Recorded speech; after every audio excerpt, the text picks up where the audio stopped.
Bonjour à tous, c'est le Dr Walid Mekedem et aujourd'hui on va parler de nez bouché, de sinus bouché, encombré, comment faire un petit peu pour essayer de soulager tout ça. Je vais vous donner 2-3 petites techniques. Avant ça, on va faire un petit rappel anatomique. Donc la tête n'est pas pleine, heureusement, sinon je pense qu'elle tomberait comme ça. On a des cavités, on a des sinus, on a les sinus ici au niveau des joues qui sont les sinus maxillaires. Donc en fait, c'est creux à l'intérieur, tapissé de muqueuse. On a les sinus là, le sinus au niveau frontal.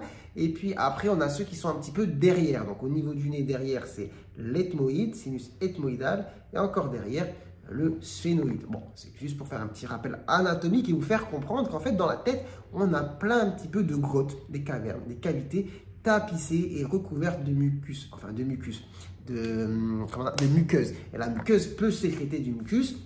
Et quand on sécrète beaucoup de mucus, on est encombré, ça peut être lourd, ça peut être bouché, ça peut même faire mal. Et quand est-ce que justement on va sécréter beaucoup de mucus?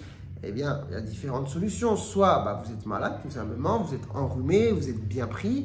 Vous pouvez faire aussi une sinusite. Et après, les sinusites, ce n'est pas forcément infectieux. Chez beaucoup de personnes, c'est allergique. Quand on a une inflammation justement liée aux allergènes au niveau des sinus, on a cette inflammation de la muqueuse qui va entraîner cette sécrétion, cet encombrement, une obstruction des cavités et les symptômes qui vont avec, donc des difficultés parfois à respirer, des douleurs, une gêne, une pesanteur, mais aussi parfois de la toux parce qu'en fait vous sécrétez beaucoup et quand vous êtes allongé, vous dormez, ça tombe par derrière.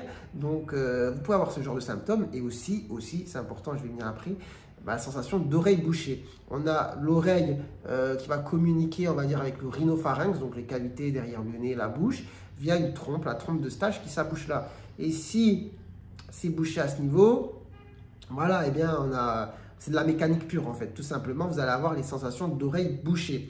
Donc, comment on va faire un petit peu pour essayer de soulager tout ça? Déjà, qu'est-ce qu'on ne va pas faire? Moi, il y a quelque chose que je déconseille, c'est ce qu'on appelle la manœuvre de Valsalva. Il y en a peut-être qui vont vous préconiser de boucher le nez, de souffler. Franchement, déjà, il faut se dire que quand on a cette inflammation, obstruction des sinus, bon, ça ne dure pas un jour. Si vous faites ça plusieurs fois, déjà, il y a un risque pour moi, pour le tympan, si vous exercez une trop forte pression. Mais en plus de ça, ce sont des manœuvres vagales, on dit. C'est-à-dire, ça fait baisser le rythme cardiaque. Bon, c'est vrai que c'est bref, mais si vous forcez comme un malade, c'est pas forcément bon. Moi, je ne le conseille pas, la manœuvre de Valsalva. Après, qu'est-ce que je déconseille aussi? Je déconseille les produits, là, les piche-piche décongestionnants, je trouve que ça ne sert à rien. Et puis, chez certaines personnes qui sont à risque, voilà, qui ont déjà eu des problèmes cardiovasculaires, AVC, etc., des fois, dedans, il y a des molécules qui sont vasoconstrictives et qui peuvent causer des accidents. Donc, moi, je supprime ça. Pas besoin de décongestionnants à base de molécules vasoconstrictives, à différencier des sprays avec des corticoïdes dedans. C'est pas pareil parce que là, on va les utiliser justement quand le problème, on sait qu'il est allergique, par exemple. Ça va calmer l'inflammation. Mais par exemple, je suis enrhumé, j'ai le nez bouché, je veux prendre un piche-piche que je vais mettre dans le nez. Bon, dans la plupart des cas, on est d'accord, c'est pas méchant, vous mettez le piche-piche, il ne va rien se passer. Mais c'est-à-dire que chez certaines personnes, on préfère parfois prendre certaines précautions, en tout cas moi, et dire franchement, on va éviter. Ça ne sert à rien de prendre le risque de mettre un piche-piche dans le nez pour le rhume. Donc ça, moi j'évite. J'évite la manœuvre, comme je vous ai dit, de Valsalva. Qu'est-ce qu'on peut préconiser? L'eau salée, c'est très bien. Donc l'eau salée, vous pouvez la reconstituer vous-même. Vous prenez de l'eau, vous mettez un petit peu de sel dedans, de l'eau tiède, vous mélangez, vous faites en sorte que, voilà, que ça touille. Et après, vous mettez dans le nez. Vous allez me dire comment je fais. Bon, il existe des dispositifs, je voulais chercher sur Internet. Il y a des genres de récipients, voilà, qu'on peut mettre dans le nez.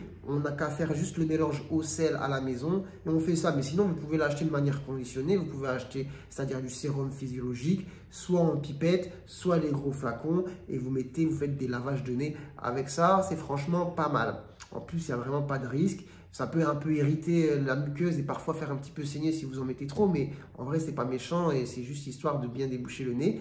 Après, les bains de vapeur.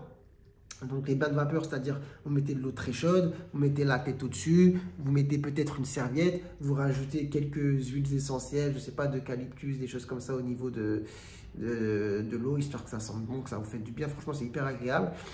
Et puis ça va aider un petit peu à libérer les voies. Et après, surtout, on ne force pas sur le mouchage. Quand vous mouchez, il n'y a rien qui sort.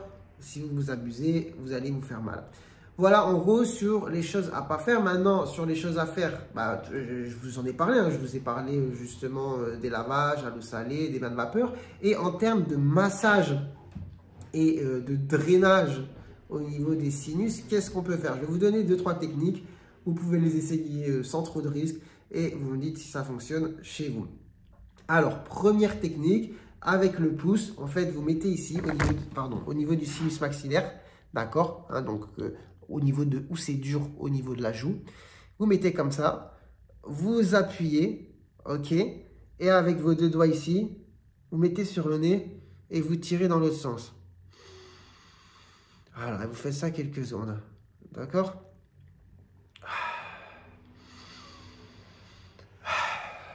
Et après, on fait la même chose de l'autre côté, d'accord? Donc, on fait ça, on fait ça.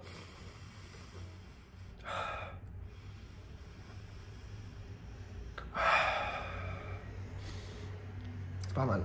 Et l'idée, c'était de le faire, par exemple, après votre bain de vapeur. Ça peut être quelque chose de pas mal. Ensuite, autre technique, ça va essayer, en plus de déboucher un petit peu au niveau... Enfin, un petit peu partout, c'est vous tirer sur l'oreille sans vous faire mal, sans tirer comme des bourrins. Et pareil avec, pardon, comme ça, attendez, je fais dans le sens. Ah, parce qu'en fait, je me regarde dans la caméra, donc voilà. C'est-à-dire que vous prenez ici la boule, vous tirez vers l'extérieur, vous tirez sur l'oreille.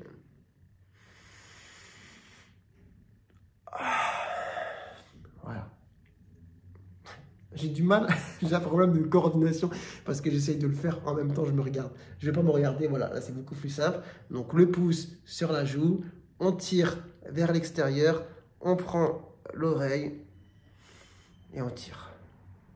Quelques secondes. Et l'idée c'est que quand je vous montre un exercice comme ça, c'est pas de faire n'importe quoi et de vous faire mal. Hein. C'est de tirer, pas tirer comme un bourrin, d'appuyer pas non plus comme un bourrin et de ne pas le faire pendant 1 heure. Hein. Mais si ça peut vous aider, si ça peut vous soulager, c'est pas mal. Après, pour ce qui est de boucher le nez, bah, vous pouvez essayer de boucher le nez, mais sans souffler, en fait. Sans mettre une trop grosse pression. Vous soufflez à la fin. C'est-à-dire, vous bouchez là. Voilà, vous mettez la tête en arrière. Et vous coupez la respiration. Ça veut dire que vous ne soufflez pas comme ça. Vous coupez.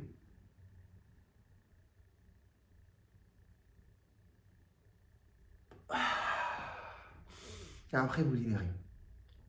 Voilà, je vous ai donné 3 petites techniques, 3 exercices. Ok? Donc, vous testez. Si ça marche bien, tant mieux. Si ça ne marche pas, vous m'en excusez. Mais continuez à faire du coup l'eau salée et peut-être les bains de vapeur. À ça, vous ajoutez ce type d'exercice. Vous évitez les décongestionnants là, à base de vasoconstricteurs. Les piche-piche à base de corticoïdes, eh bien, c'est traitement de façon narine allergique. Donc, s'il y a besoin, il y a besoin. Et puis voilà, et à ça, vous associez un petit peu ce que j'ai dit. Voilà, j'espère que cette vidéo vous aura plu, qu'elle vous aura appris des choses, qu'elle vous aura été utile. Si c'est le cas, n'hésitez pas à la liker, à commenter, d'accord, à partager. Et puis c'est tout. Hein. Et puis prenez soin de vous, de votre santé. Moi, je vous dis à très bientôt. Je l'espère pour de nouvelles vidéos. Allez, ciao, ciao.